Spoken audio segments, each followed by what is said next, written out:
Terra já começa a pegar fogo.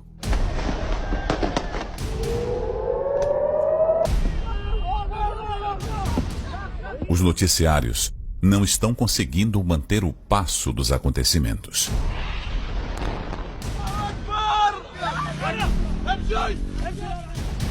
Israel, o ponto geográfico central do Apocalipse.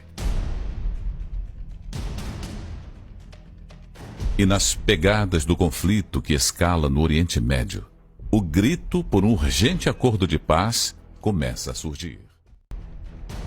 Como se cumprirá também a tenebrosa missão do último cavalo do Apocalipse?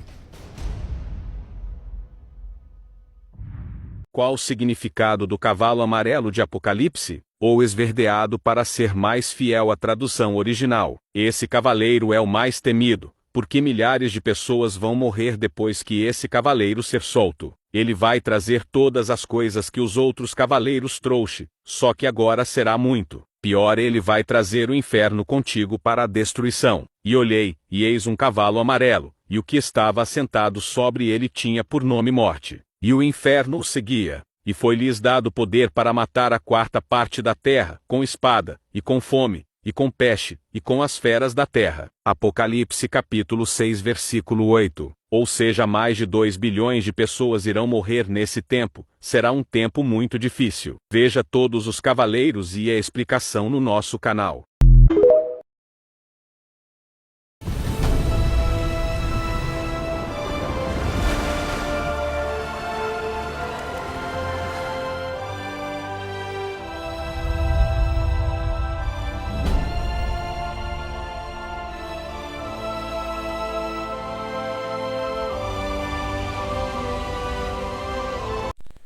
Oi, tudo na paz? Muito bem-vindo mesmo no canal Chanel Pensador. Mais uma vez nos encontramos para partilhar um pouco mais da palavra de Deus. Esse canal tem por lema: pensai nas coisas do alto. E o tema que nós iremos refletir no vídeo de hoje é o cavalo amarelo do Apocalipse. Queridos, os 4 cavaleiros do Apocalipse são personagens descritos na terceira visão profética do apóstolo João no livro bíblico da Revelação ou o livro de Apocalipse. Estes 4 cavaleiros do Apocalipse são, respectivamente, conquista, guerra, fome e morte. É o que significam eles. Que para nós cristãos irão acontecer, esses fatos aí no fim do mundo, antes da vinda do Messias.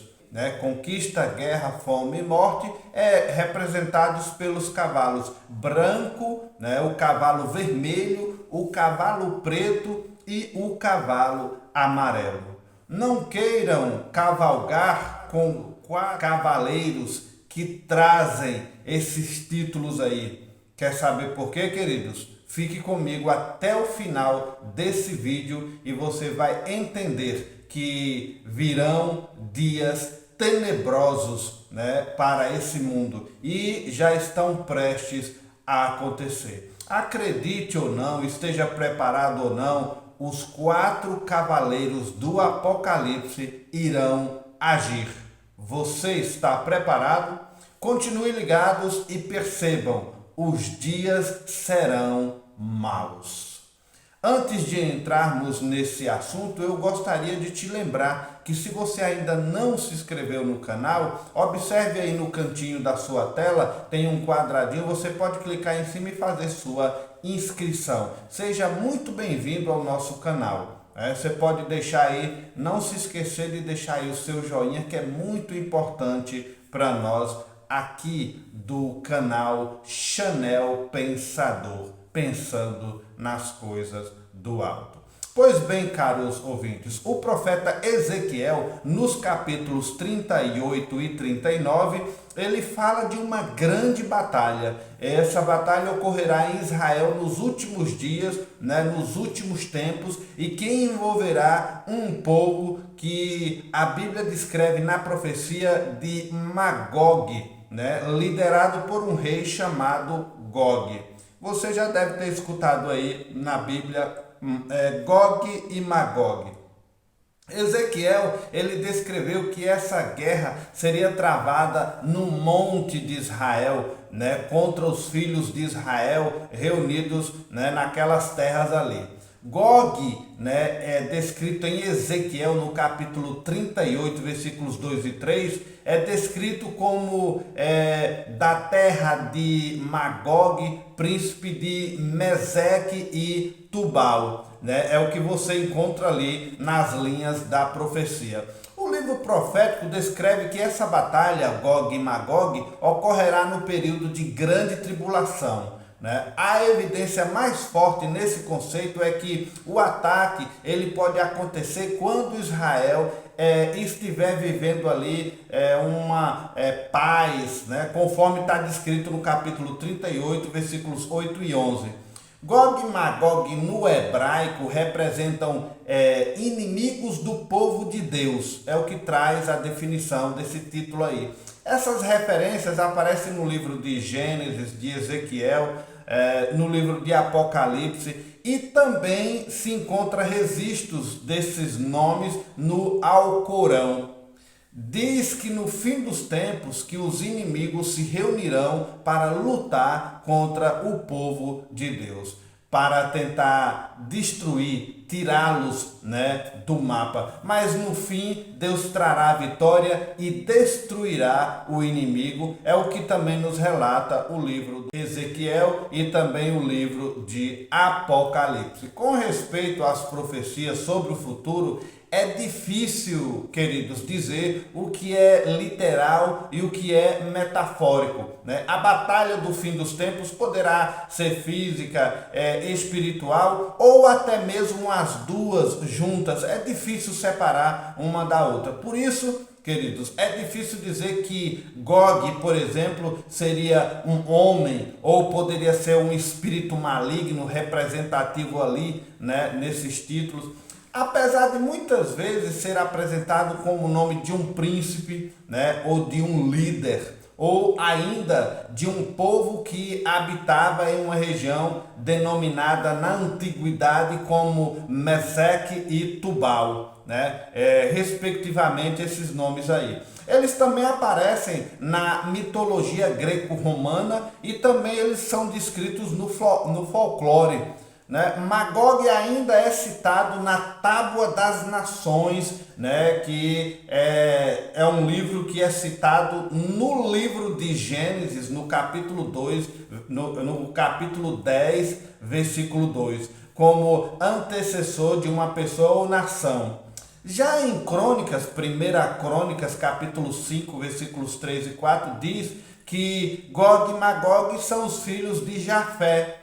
E ali começa a citar na genealogia Gomer, Magog, Madai, Javã, Tubal, Meseque e Tiras. Gog é citado ainda como descendente de Ruben, que é o filho mais velho do patriarca Jacó. Historicamente falando, Magog também, se você for esmiuçar ali a genealogia, ele era neto de Noé, e isso está registrado em Gênesis no capítulo 10, versículo 2. Os descendentes de Magog se estabeleceram no extremo norte de Israel, provavelmente na Europa, no norte da Ásia, e nós podemos achar a veracidade desses fatos registrado em Ezequiel, no capítulo 38, versículo 2. Magog parece ser usado para também se referir, segundo os textos, a bárbaros do norte. Em geral é usado esse termo aí, mas provavelmente também tenha uma conexão com uma pessoa. O povo de Magog é descrito como guerreiros habilidosos. Ele é descrito assim em Ezequiel no capítulo 38. Mesmo ainda Gog e Magog aparecendo em Ezequiel 38, 39, Apocalipse 20, ali nos versículos 7 e 8, embora essas duas passagens usem os mesmos nomes, um estudo minucioso das Escrituras demonstram claramente, queridos, que não se referem às mesmas pessoas ou aos mesmos eventos. Há uma diferença ali, né, de registros, né? Os eventos estão separados ali por pelo menos um milênio, né? Na profecia de Ezequiel, por exemplo, Gog será o líder de um grande exército que atacará a terra de Israel, cujas pessoas estão, ali descrevem uma espécie de um repouso, estão seguros, tem um clima de paz, né? Isso está registrado ali no capítulo 38, versículo 11. Gog é descrito como a terra de Magog, o príncipe de Roz, de Meseque, de Tubal. Veja como está na profecia de Ezequiel. Mas aí então vem a pergunta: quando ocorrerá essa batalha de Gog e Magog descrita no livro de Ezequiel?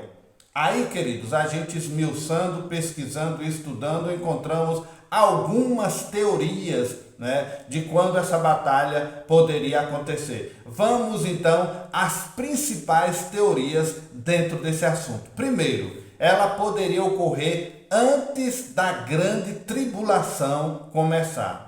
Essa visão aponta para o fato de que, após a batalha, o povo de Israel estará queimando as armas do inimigo por 7 anos e passará mais 7 meses enterrando os mortos, o que descreve a profecia. Isso, se nos atentarmos ao que está escrito, né, no capítulo 39, versículos 9 e 10, e no capítulo 12, versículos de 12 ao 16. Nos traz indícios, né, mais ou menos assim. Esse período de tempo provavelmente requer que a batalha seja travada antes da grande tribulação e possivelmente também antes do arrebatamento da igreja. Bem, é uma primeira citação da profecia. Uma segunda hipótese da profecia acontecer, né, essa batalha de Gog e Magog, seria durante a primeira parte da grande tribulação. Lembre-se que a grande tribulação, né, de 7 anos, a primeira parte ali, então, aconteceria essa batalha. Essa visão do fato de que Israel está em paz quando o ataque começar é que nos dá ênfase a isso. Isso se baseando em Ezequiel no capítulo 38, precisamente os versículos de 8 a 11. A segurança de que Israel está desfrutando ali de uma paz é considerada resultado de uma aliança de Israel e o anticristo aí no início da grande tribulação, né? Lembra-se, dentro da profecia, o acordo de paz que surgirá no mundo, né, anunciando, né, que virá a grande tribulação. Então, se sugere que a batalha de Gog e Magog estaria ali durante essa primeira parte da grande tribulação, que seria, entre aspas, assim, um clima, né, de paz, é o que a profecia nos traz. Certo? Ou poderia estar dentro das 70 semanas de Daniel, registrada no capítulo 9, versículo 27, a primeira parte do versículo ali de Daniel 9. Mas sobre essas 70 semanas de Daniel, nós temos um vídeo aqui no canal que explica essa profecia em detalhes. Então é bem fácil a explicação dela, apesar de ser uma profecia um pouco complexa, mas nesse vídeo a gente traz ali alguma clareza sobre as 70 semanas de Daniel. Então consulte aqui no canal esse vídeo, 70 semanas de Daniel, ok? Agora, segundo Ezequiel, Magog não conseguirá vencer, porque Deus intervirá em favor de Israel. Aí a profecia no capítulo 38, versículo 19, diz assim: naquele dia será fortemente sacudida a terra de Israel. Agora, se formos para o versículo 21, vai dizer assim: chamarei contra Gog a espada em todos os meus montes, e Deus contenderá. Dando continuidade à leitura desse texto, já no versículo 22, diz assim: com ele, por meio da peste e do sangue, chuva inundante, grandes pedras de saraiva, fogo e enxofre farei cair sobre eles, sobre as suas tropas e sobre os muitos povos que estiverem com ele. E finalmente, fechando a leitura desse texto, dessa profecia de Ezequiel, agora no versículo 23, está escrito dessa forma: o resultado é que as nações verão a grandeza e a santidade de Deus. Bem, isso é o que traz a escrita da profecia de Ezequiel. Agora, queridos, depois Gog e Magog só são mencionados lá em Apocalipse capítulo 20, versículos 7 e 8. Se você prestar atenção no texto, você vai observar o uso duplicado desses nomes, Gog e Magog, nesses textos aí de Apocalipse. Isso é para mostrar as pessoas demonstraram uma grande rebelião contra Deus, e o antagonismo contra Deus foi descrito ali também no profeta Ezequiel no capítulo 38. Então, Apocalipse 20 e Ezequiel 38 andam juntos aí nesse texto, semelhante a alguém hoje chamado o diabo, porque ele é um ser pecador e mau. Sabemos que essa pessoa que a profecia cita não é realmente Satanás, mas por compartilhar características semelhantes, ele pode ser chamado de diabo na profecia. Agora, o livro de Apocalipse, ele usa a profecia de Ezequiel sobre Magog para retratar um ataque no final dos tempos contra a nação de Israel. O resultado dessa batalha, como diz a profecia, é que todos serão destruídos e Satanás encontrará o seu lugar no lago de fogo, como afirma o texto de Apocalipse 20. Pronto. O diabo, Satanás, entra na profecia como uma pessoa se colocarmos aí os textos de Apocalipse. Então, lá em Ezequiel não dá muita clareza nisso, mas quando entramos em Apocalipse, aí dá para entender a profecia dizendo o fim dele. É importante, queridos, reconhecer que Gog e Magog de Ezequiel, capítulo 38 e 39, é bem diferente daquele citado em Apocalipse 20, nos versículos 7 e 8. Vocês estão vendo aí uma leve diferença de um texto para o outro.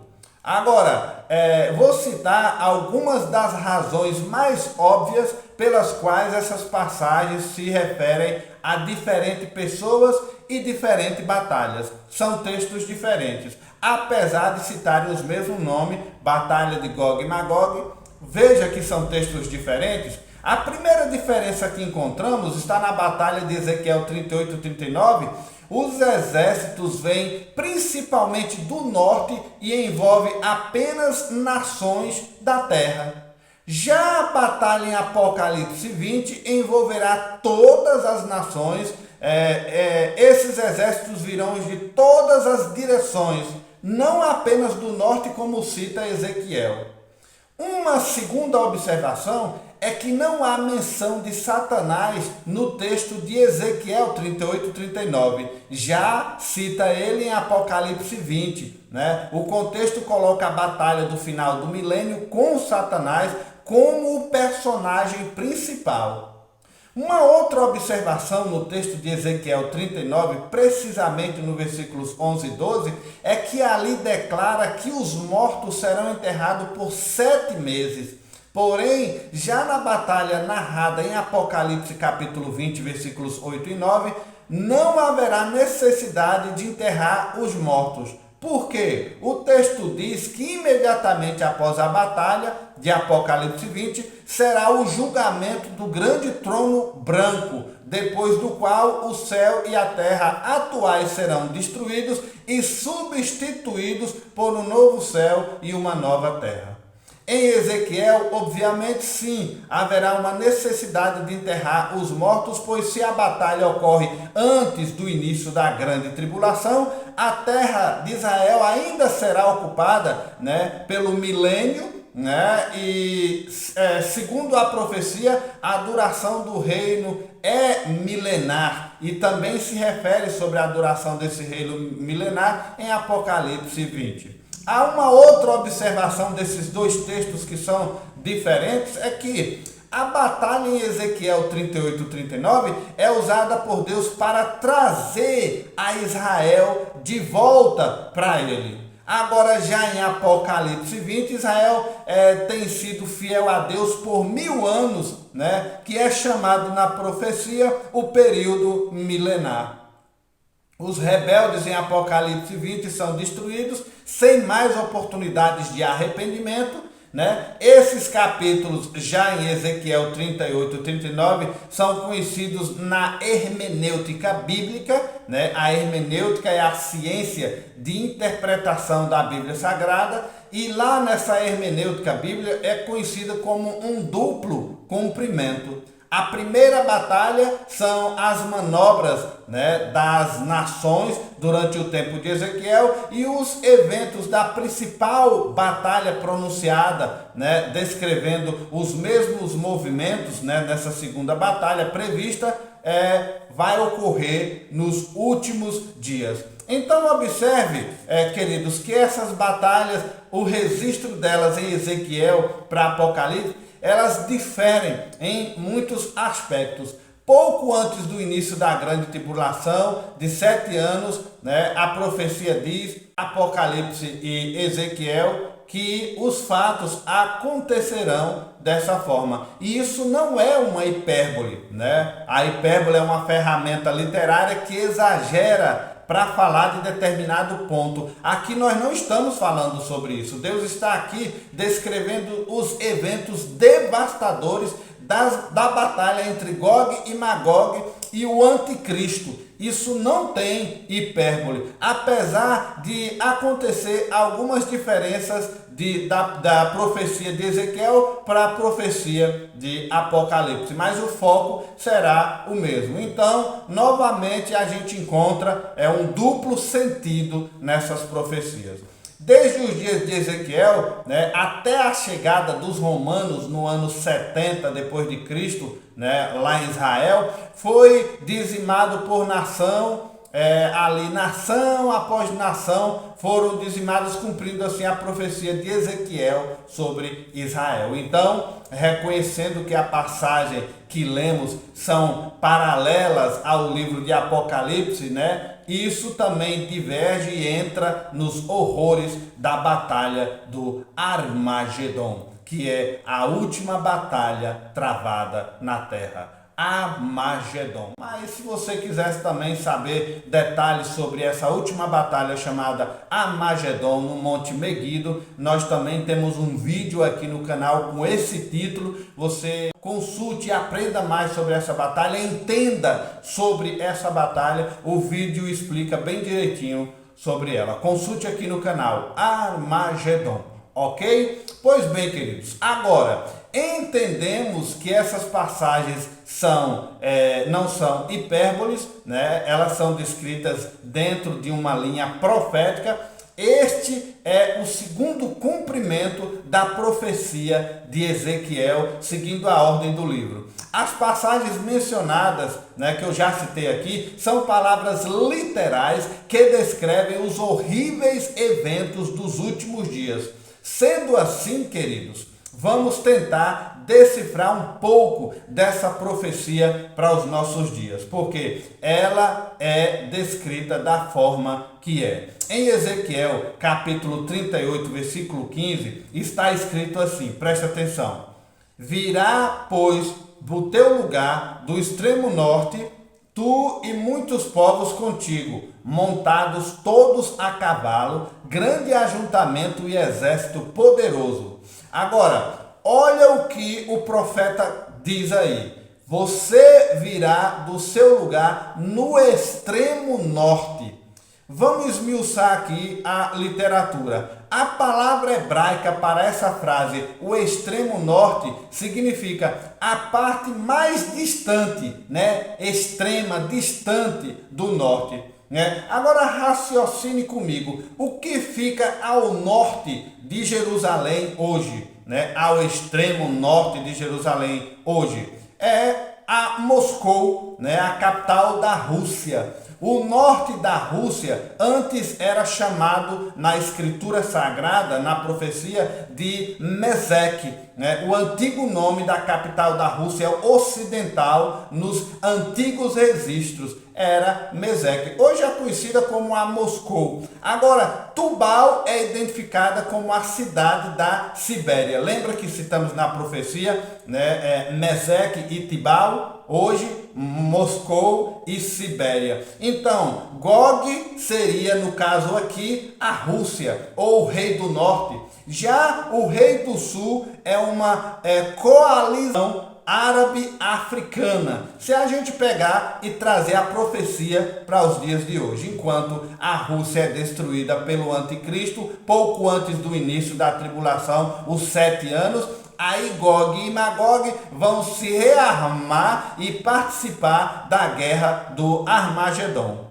Entendeu? Se você assistir o vídeo do Armagedon, você vai entender dessa batalha e o que eu estou decifrando aqui da profecia. Aí, como resultado da guerra entre o rei do norte e o anticristo e Israel, aí Israel vai estar aberto a assinar um tratado de paz de 7 anos com o anticristo para proteger, a nação contra invasores. E se você, querido, acompanha as profecias, notará que estamos caminhando já para esse tratado de paz. Depois de 3 anos e meio, o anticristo quebra o tratado de paz, invadindo Israel, e todos os horrores descritos no livro de Apocalipse se espalham sobre a terra. É o que a profecia nos traz, Então, nós estamos aí observando essa profecia chegando, em nossos dias. Durante os últimos dias, Deus reúne o exército do anticristo, aqui representado pela Rússia, Oriente Médio, a coalizão árabe-africana, China, aí do Vale do... reúne esse povo todo no Vale do Meguido para a batalha chamada Batalha do Armagedon. Assim, já estamos às portas da segunda vinda do Messias. Dentro de tantos sinais que já estão acontecendo, se mostrando no mundo antes dessa batalha. Agora, nós temos aqui também no canal 2 estudos intitulados Sinais da Segunda Vinda. São recentes de serem lançados aqui no canal. Aí você vai compreender melhor, assistindo Armagedon, o vídeo que eu citei antes, os sinais da segunda vinda, e colocando aqui essas profecias. Aí você vai ligar os pontos do mapa e vai entender melhor. Pois bem, queridos, nossa esperança é a segunda volta de Cristo, onde a profecia diz que ele derrotará o anticristo e arrebatará a sua igreja para a glória, para vivermos na Nova Jerusalém, onde lá nos espera um banquete, a ceia das bodas do Cordeiro de Deus. Vamos ler Apocalipse capítulo 19, versículos 17 e 18. Diz assim: Eu vi um anjo em pé no sol, que chamou em alta voz a todas as aves que voavam no ar: Vinde e reuni-vos para a grande ceia de Deus, para que comais carne de reis, generais e poderosos, de cavalos e seus cavaleiros, e a carne de todos os povos, livres e escravos, grandes e pequenos. Observe, queridos, que essa ceia aí, ela é descrita em Apocalipse 19, versículo 9. Ela diz assim, Então o anjo me disse: escreve isso, bem-aventurado aqueles que são convidados à ceia das bodas do Cordeiro. Observe o que a profecia em Apocalipse descreve. O noivo toma sua igreja como sua noiva, e será um grande momento de comunhão, louvor. Entendemos aqui um evento tipo uma festa de casamento na Nova Jerusalém. Porém, queridos, observe melhor o texto e tire as suas conclusões. Há uma imagem de palavra aqui que todos nós temos uma escolha. É o que sugere o texto. Então o texto vai sugerir o que nessa ceia? Podemos desfrutar da ceia com Jesus ou podemos ser a ceia? Essa é uma escolha nossa. Porém, essa escolha só pode ser feita aqui na terra, porque quando chegar no momento da ceia, será tarde demais. Observe que há um convite para todas as aves comerem, povos ali, ricos, pobres, escravos, livres, grandes, pequenos.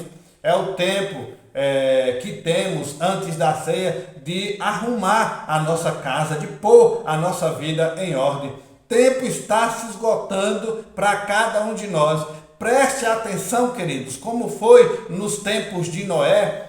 Eles não vigiavam, eles se davam em casamento, comiam, bebiam, compravam, farreavam, viajavam, não se ateve até que veio as águas do juízo de Deus e acabou com todos. Isso está se esgotando.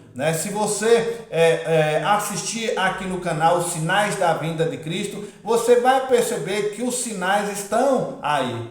Agora, participe da ceia do Cordeiro, do lado do Cordeiro. Decida isso logo, porque o tempo está se esgotando. A terra já está começando a pegar fogo em todos os sentidos que você pode imaginar. O mundo está estranho, a natureza está estranha, está gemendo. Algo estranho já está acontecendo em nosso planeta. Os cientistas, os noticiários parecem não estar dando conta de tanta coisa acontecendo ao mesmo tempo, Percebem, caros ouvintes, que o mundo está esquisito nos últimos anos? Terremotos monstruosos, como nunca houve há tantos anos atrás. Inundações gigantescas, tsunamis, vulcões há séculos inativos estão aí acordando, despertando cidades inteiras em chamas, como você pode ver nos sinais, nos vídeos dos sinais da vinda de Cristo, nevascas mortais, temperaturas se elevando rápido demais, sem falar nos sinais dos céus que mexem com os principais astros do universo. A nação de Israel, o ponto central do Apocalipse, sempre tem sido alvos de ataque, e isso está dentro da profecia. Israel, ele é o relógio do tempo. Então, queridos, você que está aguardando o retorno do Messias, os acontecimentos do final do mundo, o relógio para isso tudo é Israel. Então não tire os olhos de Israel, porque ali é o relógio do mundo. A nação de Israel, o ponto central do Apocalipse, alvo a vida inteira de ataques de inimigo. Você já entendeu nesse vídeo o que é Magog, o que é Gog? Magog composta ali, pode ser composta pela Rússia, Turquia e Irã, Iraque, por aí vai. Esses são os exércitos inimigos da nação de Israel que irão cercar Israel no Armagedon, e vai vir o ataque, a última batalha do final do mundo. Eles irão guerrear contra Israel, mas Israel sempre esteve preparada, e esses exércitos sempre também estiveram a atacar a Israel de Deus, porque a Israel de Deus é a escolhida de Deus, ela é tão cheia da glória, ela é escolhida do alto. E você percebe na história de Israel como que Deus tem os olhos naquela terra santa. A ONU de 1947, pelo Oswaldo Aranha, ela colocou Israel de volta como uma nação. Isso faz 76 anos, mas você pode pesquisar e saber ali o início da ONU, né, o que aconteceu nesse tratado de colocar a nação de Israel como nação. Então, Israel virou nação ali nos anos de 1947. Agora presta atenção. Um ano depois, 1948, aí ela foi atacada por 5 países: a Líbia, o Egito, a Jordânia, o Iraque e o Líbano. Mesmo assim, desses 5 países que foram contra aquele povinho ali, aquela naçãozinha, aquele país pequenininho, mesmo assim, podemos fazer a seguinte pergunta: quem venceu aquela batalha, aquela guerra? Foi Israel de Deus. Não obstante, em 1967, alguns anos depois, acontece de novo uma outra batalha, um outro revide contra Israel, né? 3 países foram para cima de Israel com tudo, né? O Egito, a Jordânia e a Síria. E é um fato que é mais conhecido porque essa guerra teve um nome: a Guerra dos 6 Dias. E de forma sobrenatural ali, Israel vence aquela batalha. Mas talvez você diga, eles tiveram grandes apoio ali de grandes países. Mas, queridos, eu creio, não foram os grandes países que venceram aquela batalha com Israel. Quem estava no fronte de batalha com Israel foi o Senhor dos exércitos, como sempre teve, guardando e protegendo o seu povo, guardando a nação de Israel. Agora, atualmente, existe um grande grito para um acordo de paz, né? Nós sabemos que esse acordo se cumprirá por um espaço de tempo, porque é profético, ele vai acontecer, né? Como também é profético, né, o que a Bíblia diz, que de forma tenebrosa, amarga, acontecerá também a missão dos 4 cavaleiros do Apocalipse. Vamos ler o que está escrito em Apocalipse, no capítulo 6, versículos 7 e 8. Olha o que diz. E, havendo aberto o 4º selo, ouviu a voz do 4º animal que dizia: vem e vê. E olhei, e eis um cavalo amarelo, e o que estava assentado sobre ele tinha por nome Morte. E o inferno o seguia, e foi-lhe dado poder para matar a 4ª parte da terra com espada, e com fome, e com peste, e com as feras da terra. Então veja, querido, este é o único dos 4 cavaleiros do Apocalipse que recebe o nome, e o nome dele é Morte. É o único também dos 4 cavaleiros do Apocalipse que tem um acompanhante, e esse acompanhante dele é o inferno. Cavalo amarelo na raiz hebraica aponta para uma cor amarelo esverdeado, né, como é comum a cor de um cadáver. Então, como resultado da fome severa, né, que foi causada pelo 3º cavaleiro, que é o cavalo preto, as pessoas estão enfermas, enfraquecidas, e devido a isso aparecerão diversas doenças, pestes, epidemias que se alastrarão com grande rapidez em todo o globo terrestre. E isso acontecerá com uma enorme facilidade como jamais houve no mundo. A Bíblia diz que essa situação será tão grave que os animais selvagens, as feras do mato, também famintas e doentes, atacarão as pessoas na rua, as matarão para se alimentar. Um simples ensaio de um quadro assim, de grande mortandade, foi o que assistimos há pouco tempo, o Covid-19, que assombrou o mundo com a morte de mais de 14 milhões de pessoas, onde sobrecarregou hospitais, funerárias, novos cemitérios surgiram, e isso tudo só provou que o mundo não está preparado para enterrar tantos mortos assim. Mas adianto, queridos, se nós nos assustamos tanto com os números do Covid-19, que representou ali cerca de 0,1% da população mundial, Queridos, agora imagine a destruição do quarto cavaleiro do Apocalipse. O cavalo amarelo causará 25% da morte da população mundial. Os 4 cavaleiros do Apocalipse fazem parte de uma profecia sobre o fim dos tempos. Representam acontecimentos proféticos, profetizados para acontecer antes do fim do mundo. Existem muitas interpretações diferentes sobre o cumprimento dessa profecia dos 4 cavaleiros do Apocalipse. Se você for pesquisar, tem definições dessa profecia de todo jeito, estudos, livros, pesquisas, na visão do evangelista João, descrita em Apocalipse 6, o cordeiro, que é uma representação para Jesus, ele tem um livro especial em sua mão. Esse livro está selado com 7 selos. Quando ele abre cada selo, conforme a profecia vai descrevendo, acontece uma coisa na terra.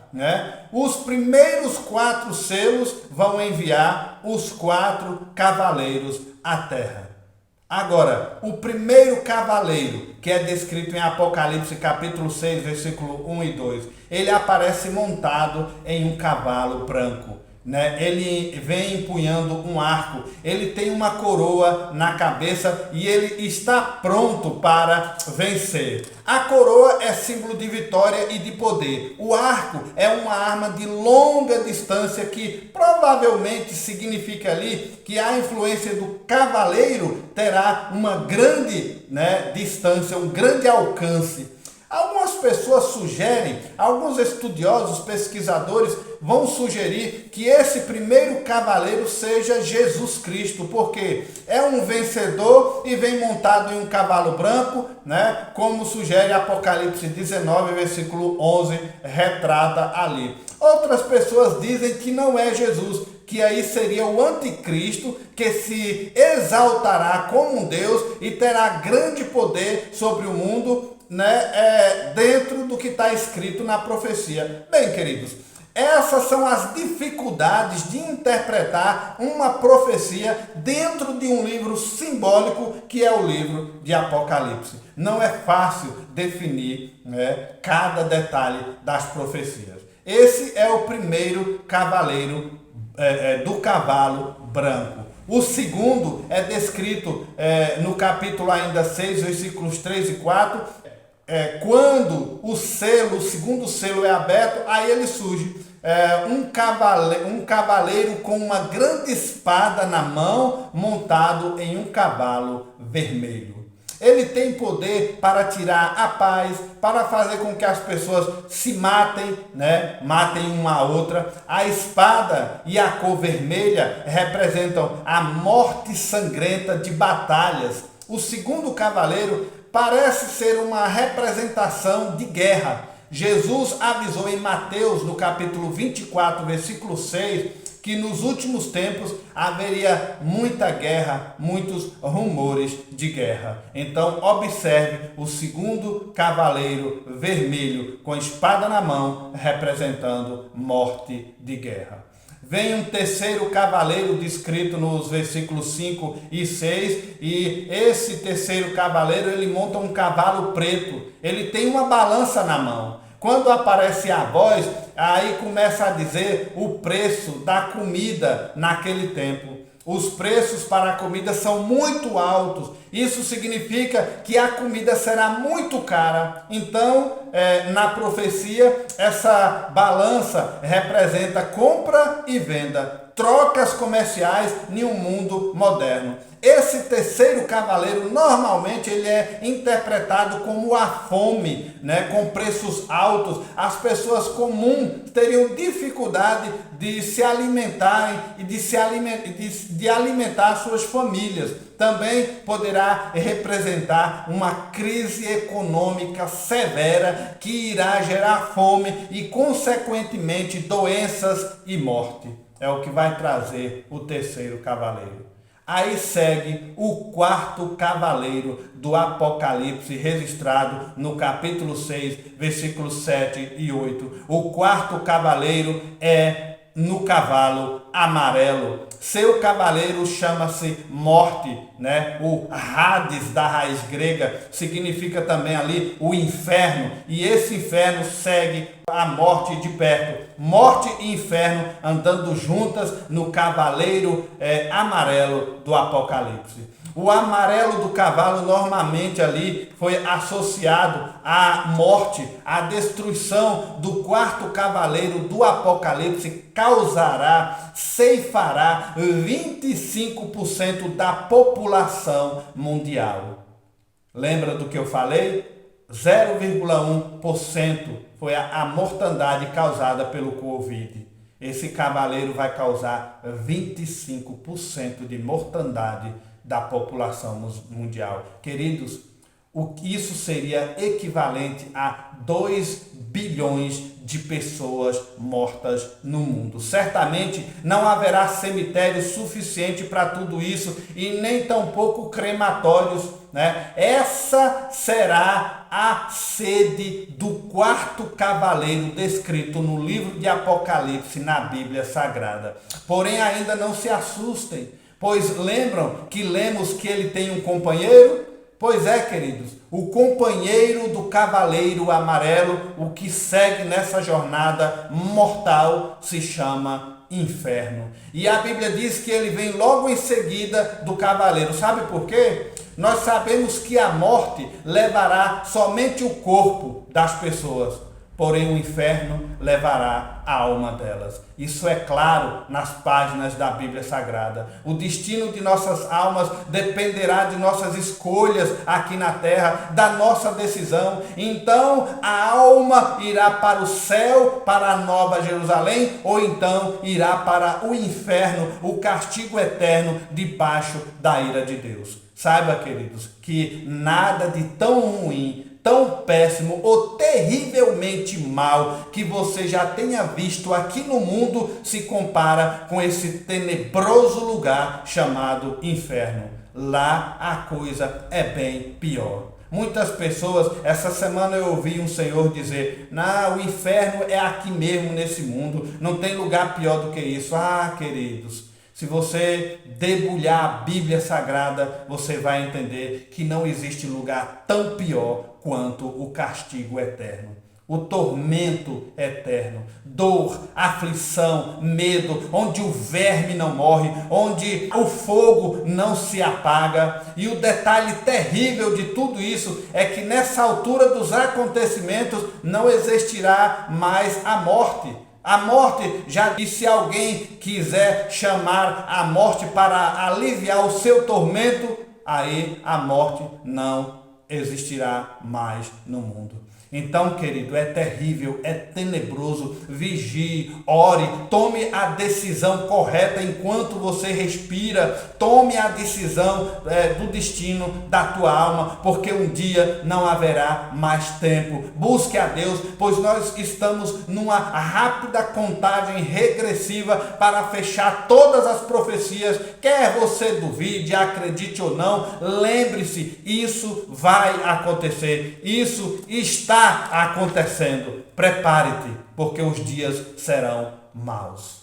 Em outubro de 2023, esse ano, em Jerusalém, isso nos serve de reflexão de como as coisas podem acontecer de uma hora para outra, né? Jerusalém, Israel, ser atacada da forma que tem sido nesses últimos dias, bem certinho como o próprio Jesus Cristo alertou para nós. Tudo pode acontecer de um dia para o outro, como um ladrão vindo de noite, sem que você saiba a hora. E se tratando do destino de nossas almas, não podemos nos distrair, perder tempo com as coisas desse mundo. Precisamos decidir agora o destino da nossa alma, senão seremos pegos de surpresa como um ladrão vindo de noite. Em um momento que não haverá ocasião nenhuma para o escape da condenação eterna.